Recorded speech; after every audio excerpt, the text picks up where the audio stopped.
তো বন্ধুরা সব কেমন আছো? আশা করছি সবাই ভালো আছো। তো আমিও ভালো আছি।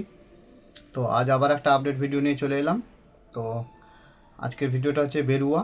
তো বেরুয়া সম্পর্কে আজ বলবো। তো বেরুয়াতে কালী পুজো আছে, 8টা মতো 30 আছে। তো কী কী সেট থাকছে সেই বিষয়ে কথা বলবো। তো আগে বলি বেরুয়াটা কোন জায়গায় পড়ছে। তো বেরুয়াটা পড়ছে ঠিক বালিন্দরের পাশেও বলতে পারো। পাশে বলতে খুবই কাছে নয়, একটু দূরে। তো কালীবেলের মোড় থেকে পাশেই পড়ছে।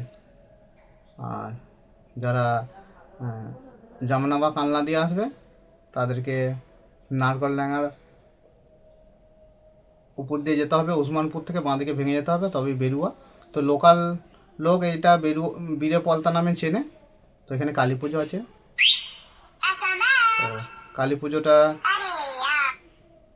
আছে আষাঢ় মাসেই। তো কবে কি ডেট, কবে ঢুকবে সব বলে দিচ্ছি। তার আগে কী কী সেট থাকছে সেটা বলছি। তো ওখানে 8টা মতো 30 আছে। তো এক ভাই আমাকে পাঠিয়েছে আপডেটটা ইউটিউবে দেওয়ার জন্য এবং তোমাদের কাছে পৌঁছে দেওয়ার জন্য।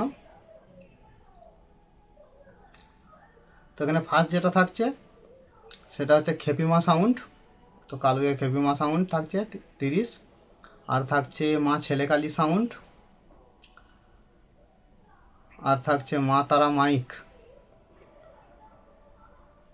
কোলে সাউন্ড আছে, মা মনসা সাউন্ড, সোনা সাউন্ড। তো সোনা সাউন্ড আগের বছরও গেছিল। আর থাকছে ভাই ভাই সাউন্ড, সুরবানি মাইক, বিদ্যুৎ সাউন্ড এবং মারাংগুড়ু মান্ডি সাউন্ড। তো সামনের বছর এত সেট হয়নি।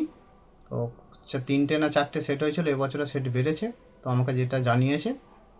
আর পুজোটা হচ্ছে আষাঢ় মাসের 31 তারিখ। তো পুজোর দিনই রোড শো কম্পিটিশান, আর আগের দিন বক্স ঢুকবে। তো বন্ধুরা এইটুকুই জানানোর ছিল। তো ভিডিওটা এই পর্যন্তই। আর আমার চ্যানেলে তো অবশ্যই ভিডিও আসবে বাঁধা ও রোড শো কম্পিটিশান। তো এখন ওয়েদার ভালো নয়, সেই জন্য বেরোতে পারছি না ফিল্ডে। তো আজও ফিল্ড ছিল রসুনপুরে। তো বন্ধুরা ভিডিওটা এই পর্যন্তই।